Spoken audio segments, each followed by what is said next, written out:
We all know this song if you're happy and you know it. Get involved as Big Ted Sagitas launches off the line. Yeah, Teddy sounds like he's got the foot on the mumbo juice this time round, KV, so this is great to see. Watch this big block, she'll start to hum. Yeah, 680 cubes. And wow, yeah, Ted's certainly looking a lot better out there this time. Very nice around there. Geez, I tell you, Leighton, the advice seems to have rung true for Ted at this point in the lap. Very happy. I just saw him go up to that island at full swinger, and this happened. This is going to be a great time from Teddy. Yeah, this will be Ted's best time if he can just maintain this pace and this style and drivability through the latter part of this lap. This will be a cracker for the man from Australia. Lined off a little bit going through the flip-flop, but he's back on it now. A little bit tight up the top. Bring it home, Teddy. Yeah, great run. Oh, yes. 51.647. Yeah, Ted Sagitas' best time of the day. Whole second quicker than he was ever done all day. So well done, Ted. That's what you needed to do. Yeah, that's exactly right. And, well, you know, sometimes I wonder if the amount of work that he's got on his mind with everything going on today is actually working in his favour, because sometimes you've got so much time between runs to a certain degree that you maybe overthink things. Maybe keeping busy is working well as well. Absolutely. Okay, the man coming up to the gate at the moment in the Raw, the white pointer, Rex Bryant, a man he's been around many years, and he's a hard charger. He will leave it all to the end. He'll start coming home strong.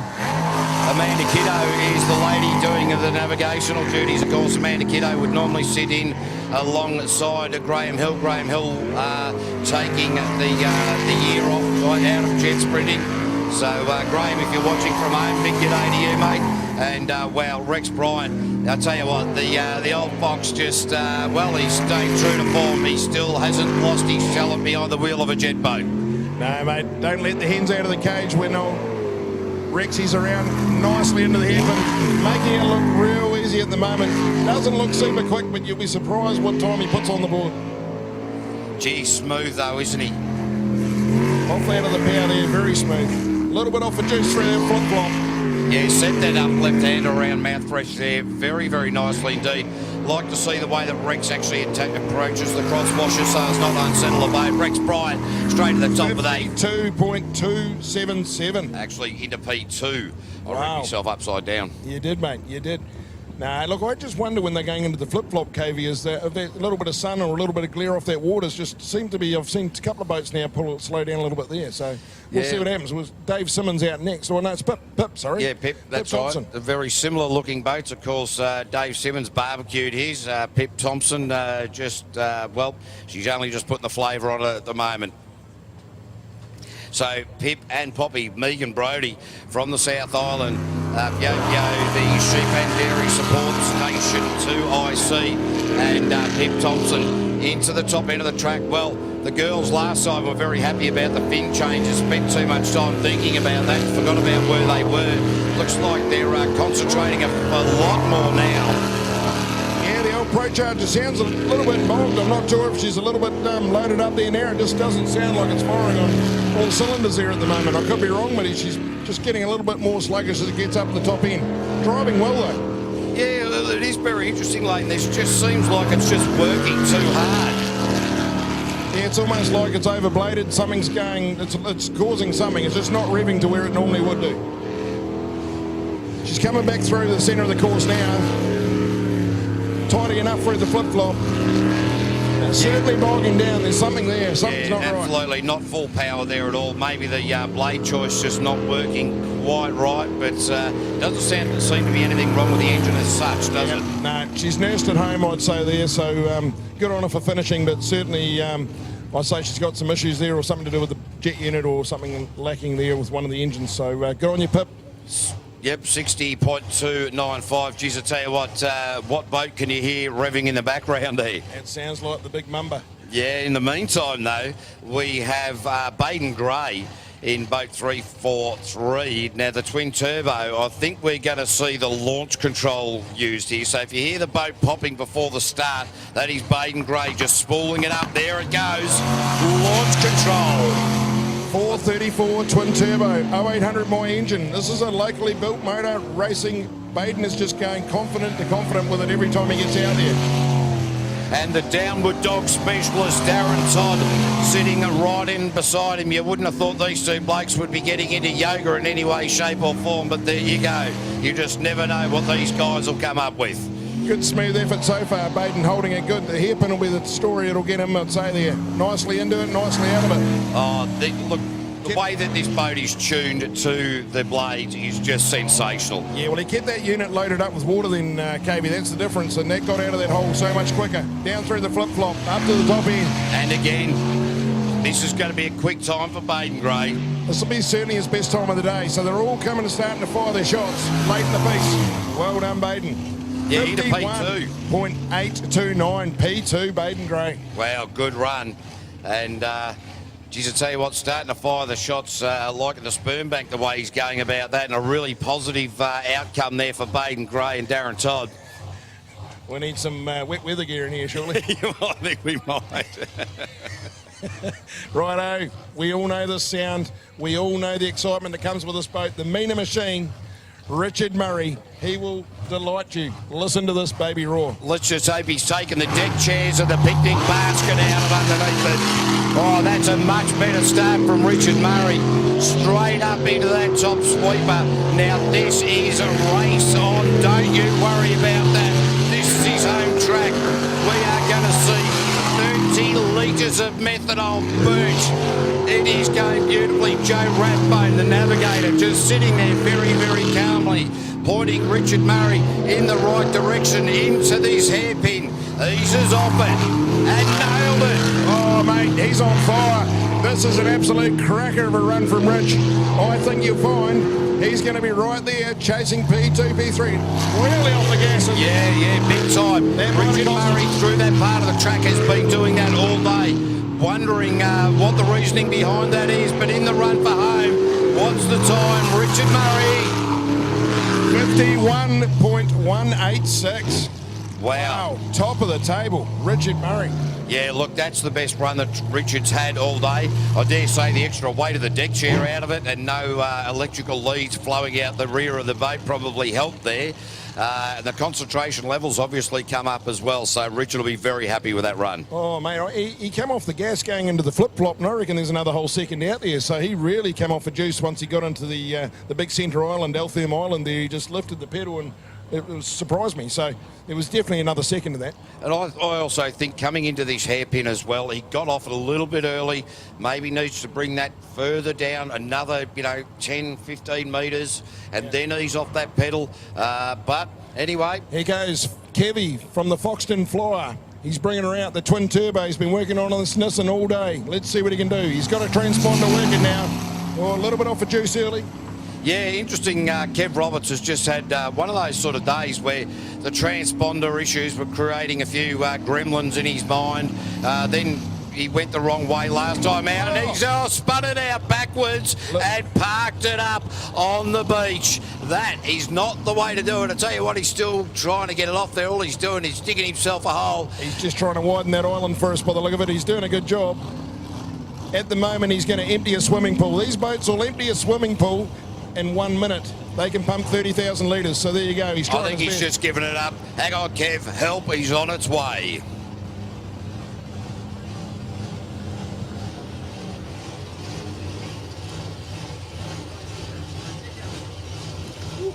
That is a very disappointing way for Kevin Roberts to end his day. Could we just have a quick look at times that Kevin has posted previously? And no show. Never got a time, so unfortunately that will be the end of the day for Kevin Roberts. So they will park that up on the trailer. Very disappointing way to end round two of the Altherm Window Systems New Zealand Championship for these pair. Might be the first down trailer at the prize giving, that one there, Cavey. Yeah. No, not on the board with Miss Ford, so we'll have him on. Yep, well, he's at least he's taken the boat back to the trailer under its own power, so that is something positive. All right, but wow, what a day.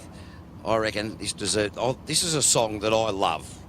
If you're happy and you know it, clap your hands.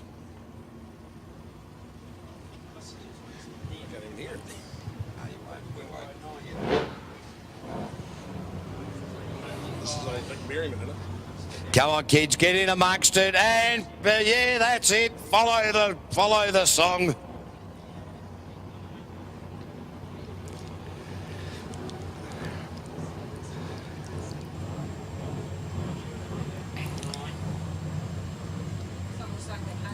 Lost it. Oh. Lost it. All right, we lost it. Well, we'll work on that for next time. Nick Berryman, of course, NZ Riverjet. Get onto the NZ Riverjet Facebook page. Put a comment. You might win a T-shirt. Nick Berryman, Tanya Iamanga. Well, bogged it down just a little bit up the top part of the track there, but certainly running with a full head of steam. There is no doubt about that.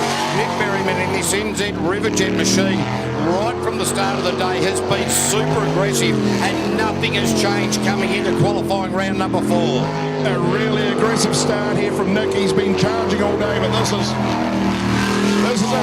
great way of getting out there. A little bit of a tyre rub, but I tell you what, he is just giving this thing all and everything through the flip-flop. Probably the quickest we've seen anyone go through there all day. Yeah, he's maintained that momentum through there as well. I think the rub of the tyres on the exit from the hairpin actually kept him on track. Very nicely done. Nick Berryman, straight to the top. 49.871. There you go. That's as quick as Sam Newdick earlier today. Wow. That was a great run.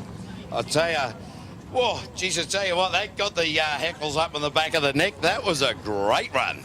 I think the sound says it all. It was really screaming. That Whipple supercharger was humming. Okay, Rusty won. Aaron Hansen, Julianne Shanks. These guys will be needing to post a pretty good time here if they want to continue throughout the course of the day.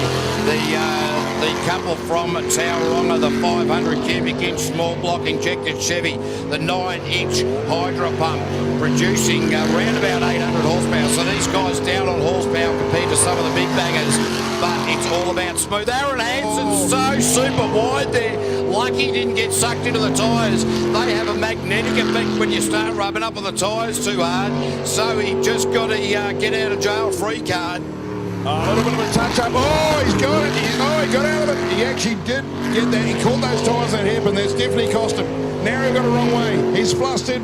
Want to calm down, Aaron, because this is nearly where you've been at. So just calm the farm. Bring it home strong. Well, I thought you were going to go somewhere else with calm the farm. I'm glad I didn't interject there because you managed to get him, see yourself out of trouble, as Aaron Hansen now needs to do. Looking pretty quick, but it's just unfortunately a very, very untidy lap. Oh, he'll be real disappointed with that. That was he's still a bit filthy. You can tell, it caught the oil in there. I don't know if they'll be talking too much. You'll see the microphones will disconnect fairly shortly in that one. That could be a very quiet, red, misty moment. Yeah, a 57.010. So still when you have a look that he's just put in an extra rotation around one island that was unnecessary, it just goes to show that he was on a flyer, untidy. Yeah. But look, if he can get past that and realise that the boat's handling well, he just needs to tidy himself up and concentrate. That's going to be a big move forward. Can he get past that? That's going to be the key. Scotty Donald coming up to the line. The Wairarapa farmer. Bit of a milker. Scotty, quiet achiever. Always good. I think he'll start to fire a shot. He's been quiet all day. Yeah, he has. Nicole Reesby, of course, the accountant from Featherstone, doing the navigational duties. And these guys last season were running around, the season before with a 410 cubic inch engine, running around now with a 510. This is suiting the boat a lot better. That extra 100 cubes is working really well. Scott Donald wide out of that right-hander, but kept the boat in the water. We've seen a lot of people utilising that almost run-off room there, and to great effect. Nicole Reesby into that left-hander. Scott Donald, very, very nice indeed. That was lovely out of the hairpin. Off the juice very early, going up to Mouthfresh to cut through there. That might have cost him a little, but a little bit untidy through the middle here too. Yeah, look, he's now going to be losing around about a second and a half through that untidy into that left-right combination. But look, he's just getting on with it now. Into that run for the finish line, where's Scotty Donald going to find himself into P6 with a 52.451. Well done, Scotty. Yeah, look, all things considered, that was a very good run. He lost a lot of time into that left-hand right combination. And look, That's the thing. You've got to get it. You've got to stitch it all together. That's it. One run, one good run where it's all got to count. But they've got to get to that top 9 to get that one good run in. There's a few guys just starting to iron the wrinkles out. As you can see, we've got Blake Bryant, I believe, next. Blake and Kate. No, it's actually mouth-fresh. Sir Rob Coley, just Sir down Rob beyond beyond that starters tent that we honoured. Now, of course, you were right, Leighton, during Q2. Rob Coley actually destroyed one of the blades in the jet unit, so that was the problem there. But wow, Rob Coley with his wife Anne sitting right alongside him, really going out with a full head of steam now. Geez, I tell you, the spray that he's lingering in the air because of this wind is going to make things very, very difficult for each and every driver and navigator out there. Oh, the big back off. Big back off. Scott Costamere, he certainly raised the bar in the lunch camp, but I would have said he'd come off the gas a bit earlier there, but it's been a lovely run so far. Under the flip-flop. Oh, he got through there pretty tidily. Oh, now this final run for home. Gee, I'll tell you, this is going to be Rob Coley's best time. Rob Coley into P2 with a 51.182, so his quickest time of the day. Oh, he'd be very happy going back to the trailer with that. I saw him have a sneaky look at the big screen then. I'd say the old the bar's raising in the pants there. He'd be going back very happy.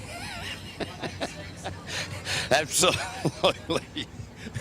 There is certain things being raised all around it, but the times are dropping, and that is the most important thing coming in to this part of the day. Blake Bryant and Kate Hoogerbrug, the Hooger Bryants, bars, bugs, harvest transport. Now these guys have been tickling at about each and every rotation, haven't been outwardly spectacular, haven't been rough, they've just been very, very smooth and almost flying under the radar. Oh, lovely round there, beautiful entry, great exit. Blake seems to come on song real late in the piece, and he has done all day, but listen to the way that hooked up out of there. This hairpin, no back off, straight into the round and gone. This is going to be quick, ladies and gentlemen. This is how you drive one of these boats. Blake and Kate coming through the flip-flop. What's he going to back off here? Not at all. Straight on it. This is a lesson, boys and girls, on how to drive a jet sprint boat with 512 cubic inches just behind your head. Bars, bugs through the line, straight to the top, 49.343. Oh, yeah. Wow, Well what a done. run. Great drive. That was fantastic to watch. This is just going to keep on getting better. 48's the next, mate. The 48's, they're coming close. Well, the 48's was where we saw Sam Newdick in qualifying round 3. So these guys, as you said, mate, they will come down. Interestingly, just quickly before we see Sam Newdick come out, Blake Bryant and Rob Coley talking about how to do that hairpin. I'll tell you what, the conversation they had has worked for both of them. Yeah, mate. And the flip-flop. Here he goes. Sam Newdick and Glenn Mason. Glenn Mason has got less fingers than a drunken butcher, but that's just a weight-saving situation that Sam Newdick's put him in. Maybe just chopped a few of those fingers off to get the weight down in the boat a little bit. And wow, Sam Newdick, by far the quickest on track thus far today. This lap is looking pretty good. Oh, beautifully round there. Slick Sam does it again. And you can see, and heading up the top of the track, you just don't hear that throttle lift, the flip-flop, the money cob. Straight through, didn't lift again. Great driving. Up to the top of the course. He's going to throw one back at Blake. He's going to say, anything you can do, I can do better. Here it comes. 48.766, and the new leader, and he's back. Yep, and I'll tell you, Sam Newdick straight at the top of the table there with that run, but slower than his previous run by 0.4 of a second or thereabouts. Amazing, eh? It's great to see. I mean, we've got Pistol Pete left to come out of the old traps, but this is great racing. This is what we want to come and see, and we haven't even got to the top 9. Oh no, geez, I tell you, mate, this has been such an exciting day of jet sprinting. I don't know whether it's the 2-month hiatus or whether it's just, you know, the field of races that we're seeing here today. And of course, here at the Wanganui Shelter View Aqua Track for round 2 of the Old Therm Window Systems New Zealand Jet Sprint Championship. I'm not sure what it is, but there is just a particular buzz everywhere about what's going on. People in the pits, people in the crowd, everything is alive. I think Sammy might have just parked up in the launch pool there. We're not too sure. I haven't got him back at the trailer yet, so I can't quite see where we are, KV, but we might have a little bit of a hold up there for... oh, here he comes just round the corner now, so they have got him. So we can hear the NZ monster just fire up. So he's about to leave the trailer. He'll be quite happy, old Pete, because he just bought himself a couple of seconds worth of calm water. You'll notice that water flatten off. Still, this is what Peter loves. He loves to come out and really set sail in calm water.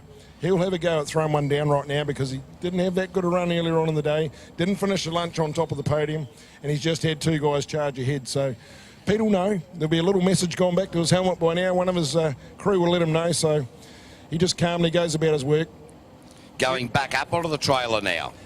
Just getting a bit more flat water. He'll be back. He plays the game. He plays the game beautifully. He's been around for a couple of years now, and well, if there is an issue, we can see that one of the crew chief actually speaking with Peter Cowie, the crew chief now looking over the transom of the boat.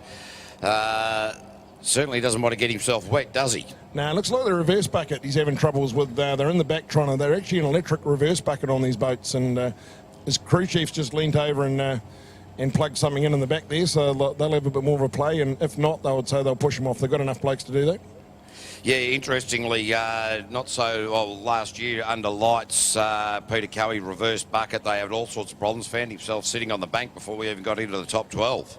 That's right, actually, KV. They couldn't get apart in time and get it on the boat, and yeah, it's just one of those things that it stopped to finish. So one of the things that is important in the sport is that you must have a working reverse bucket to get off the trailer. After that, it doesn't matter. They've just pulled Peter's boat out of the ramp, so they're just diving under there. He'll be on the timer now. He'll have 5 minutes to fix that boat and try and get something sorted. They're bringing Sam Newdick under the bridge. He obviously stalled after that big drive, so the time clock is on. Let's see what comes to. Our race controllers, the FAT controllers, Robbie McNabb and Eric Hoxema, will be all over that with the stopwatches. Because obviously we've got to have a certain time frame in which you can get going. Otherwise, these guys could just be sitting here mucking around all day and we'd still be here next Christmas. But, you know, Sam Newdick, he's just quite casual and composed as the Clearview PSP boat being pushed back up on the trailer after a fantastic lap. He's just sort of cast an eye over to what was going on with Peter Cowie, but didn't concern himself, didn't look like he was flustered by it, just went, oh, well, mate, bad luck. Didn't look too concerned. I think we might be going to a joyride. Have we got any rides going here, Julia? I'm not too sure. I just looks like Carl, the Beaver Reliever's in there firing up his boat. Although, hang on. Actually, we're about to run out. We're about to go towards finals, so... okay, Cowie is coming back in now. They're just putting him back in the ramp. Yeah, we've got Peter Cowie still with one more super boat to run during qualifying round number 4, and we'll just get some news from our race directors whether we are going to run a 5th qualifying round or we're going to go straight into the finals. We are going straight into the finals. All right, so this is our last qualifying run for Peter Cowie. And, ladies and gentlemen, don't forget to get onto the NZ River Jet Facebook page off your Facebook. Get on there, make a few comments. We'll announce the winner of that special edition T-shirt very soon. Once we get into the top 6, we'll also have a few giveaways for Fowler Homes, and we'll let you know a couple of those boats that Fowler Homes were giving away. I might just take one of those back to Oz, I think, for the young daughter there. And a big g'day to all the people up there at Wide Tread Tyres, both Lilydale and Furniture Gully, looking online from Melbourne town. Peter Cowie now off the trailer. Here we go. Pete has got beautiful calm water, guys. This will be super quick. Perfect conditions, perfect storm for Peter Cowie. He loves these sort of conditions. Now, a lot of people with the problems that he's just had with that back of the boat might eat into it, but Peter Cowie, seasoned campaigner, he won't be worried about that now. Nah, he'll want to make a statement here.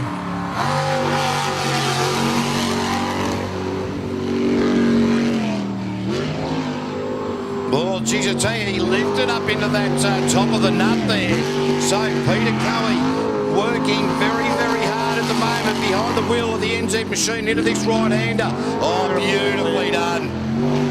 Yeah, this is it. This is the one Peter's been waiting for. You can see he's really driving aggressively. The hairpin here, watch this, straight in and out. Lovely. Like a hot knife through butter, he just rips through it and up the other top end of the track. The captain is back. Yeah, absolutely. He's on fire. Wow, plenty of snot in this big cubic inch engine coming out of the NZ garage. Now, where is he going to end up? Peter Coe across the line into P1 with a 48.134. Oh, how close is that? Well done, Pistol. Well, I tell you what, he's just ripped one out. Don't you worry about that. Ladies and gentlemen, that rounds out qualifying round number 4. We are going to be back. We're going to reset the clocks and we are going to go finals time. We're going to go top 9, top 6, then the top 3 across all 3 classes. Now we made that exciting in the